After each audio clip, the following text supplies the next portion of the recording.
Welcome to రావగారిల్లు. టిఫిన్స్లోకి మరో మంచి చట్నీ అండి ఇది. టమాటా పుదీనాతో చేశాను. చాలా రుచిగా ఉంటుందండి ఈ చట్నీ. పుదీనా గుమ్మగుమ్మలతో కాస్త పుల్లగా కొంచెం ఘాటుగా ఉండే ఈ పచ్చడిని ఏ టిఫిన్తోనైనా వడ్డించవచ్చండి. రండి ప్రాసెస్లోకి వెళ్ళిపోదాం. చూడండి, చట్నీ కోసం 3 మీడియం సైజు టమాటాలు, 15 వరకు పచ్చిమిర్చి తీసుకోవాలి. 2 రెబ్బల చింతపండు, రుచికి సరిపడా ఉప్పు, 1/2 టీ స్పూన్ మినపప్పు, 1/2 టీ స్పూన్ పచ్చిశనగపప్పు, 1/2 టీ స్పూన్ జీలకర్ర తీసుకోవాలి. ఈ పచ్చడికి ప్రధానమైనది పుదీనా అండి. పుదీనా ఆకులు దాదాపు 1 కప్పు వరకు ఉండాలి. ముందుగా పుదీనాను ఆకులు మాత్రమే తుంచుకొని శుభ్రంగా కడిగి నీరు యాడ్ చేసుకోవాలి. నేను తీసుకున్న పచ్చిమిర్చి పెద్దగా కారం లేవండి, అందుకే 15 వరకు తీసుకున్నాను. ఘాటు ఎక్కువగా ఉంటే తక్కువగానే వేసుకోవాలండి. చూడండి, స్టవ్ వెలిగించి బాండీ పెట్టి టేబుల్ స్పూన్ నూనె పోయండి. నూనె వేడెక్కాక పచ్చిమిర్చి ముక్కలు వేసి 1/2 నిమిషం వేయించండి. మంట సిమ్లో ఉండాలి. మిర్చి బ్రౌన్ షేడ్లోకి రానక్కర్లేదండి.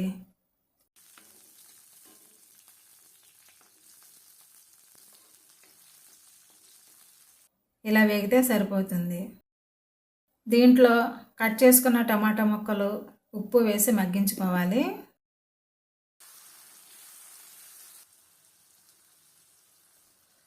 మూత పెట్టి 2-3 నిమిషాలు ఉడికించుకుంటే సరిపోతుందండి.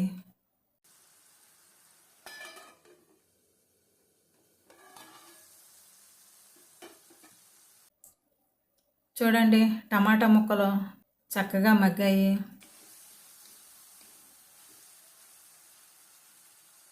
టమాటా తొక్క ఇలా విడివడితే చాలండి, మరీ ఎక్కువగా ఉడికించక్కర్లేదు. ఇప్పుడు పుదీనా కూడా కలిపి మరో 2 నిమిషాలు మగ్గించాలి. పుదీనా పచ్చివాసన పోతే సరిపోతుందండి.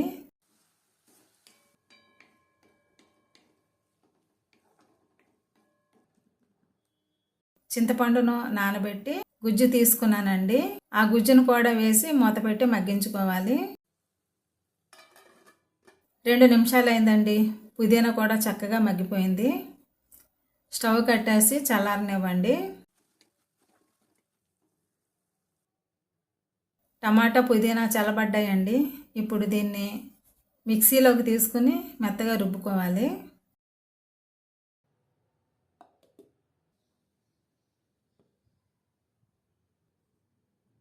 చూసారా, పచ్చడి చక్కగా నలిగింది. చిక్కదనం కూడా సరిపోయింది. నేను ఎలాంటి నీళ్లు కలపలేదండి, టమాటాల్లోని రసమే సరిపోయింది. ఈ చట్నీని ఇలాగే వడ్డించేసుకోవచ్చండి, కానీ చిన్నపాటి తాలింపు వేసుకుంటే మరి కాస్త రుచి పెరుగుతుంది. టమాటాలు మగ్గించిన బాండీలోనే టీ స్పూన్ నూనె వేసి వేడి చేయండి. దీంట్లో 1/2 టీ స్పూన్ మినపప్పు, పచ్చిశనగపప్పు వేసి ఎర్రగా వేయించుకోవాలి. ఇప్పుడు 1/2 టీ స్పూన్ జీలకర్ర కూడా కలిపి వెంటనే పచ్చడిలోకి షిఫ్ట్ చేసేయండి. చూడండి, తాలింపు నూనె పడకుండా గింజలు మాత్రమే పచ్చడిలో వేసుకోవాలండి. టిఫిన్స్ కోసం చేసే చట్నీల్లో నూనె ఎక్కువగా ఉంటే అస్సలు బాగోదండి.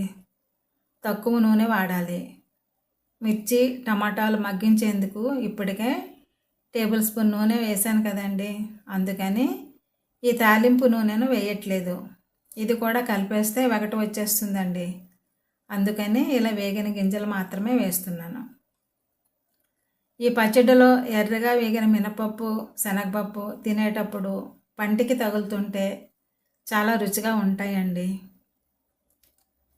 మన టేస్టీ టమాటా పుదీనా చట్నీ రెడీ అయిపోయినట్లేనండి. ఇక ఏదైనా వేడివేడి టిఫిన్స్తో వడ్డించేసుకోవచ్చు. ఈ పచ్చడికి తాలింపు వేయక్కర్లేదండి. మిర్చి, టమాటా, పుదీనా, చింతపండు, ఉప్పుతోనే దీనికి మంచి రుచి వచ్చేస్తుంది. తాలింపు వద్దనుకుంటే మిర్చి మగ్గించేటప్పుడే 1/2 టీ స్పూన్ జీలకర్ర వేసుకుంటే సరిపోతుందండి. గమనించారు కదా, తాలింపులో నేను ఎండుమిర్చి, కరివేపాకు వేయలేదు. ఇవి వేస్తే పచ్చడి రుచి మారిపోతుందండి. ఈ చట్నీ తినేటప్పుడు టమాటా, చింతపండు పులుసు, పుదీనా రుచి నోటికి తగలాలి. అప్పుడే ఈ చట్నీ ప్రత్యేకతను ఆస్వాదించగలం.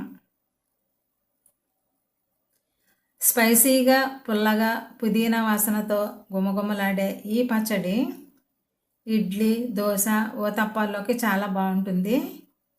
వడ, బోండా, పునుగులతోనూ వడ్డించవచ్చండి. పులకాల్లోకి కూడా చాలా బాగుంటుంది. ఈ టేస్టీ చట్నీ మీరు కూడా ట్రై చేయండి. ఇంట్లో వాళ్ళకు వడ్డించండి. ఎలా వచ్చిందో నాకు కామెంట్ చేయండి. ఈ వీడియోను లైక్ చేయండి, షేర్ చేయండి, సబ్స్క్రైబ్ చేసుకోండి. మరిన్ని మంచి వంటల కోసం నా ఛానల్ రావుగారిలు ఫాలో అవ్వండి. Thank you for watching my channel.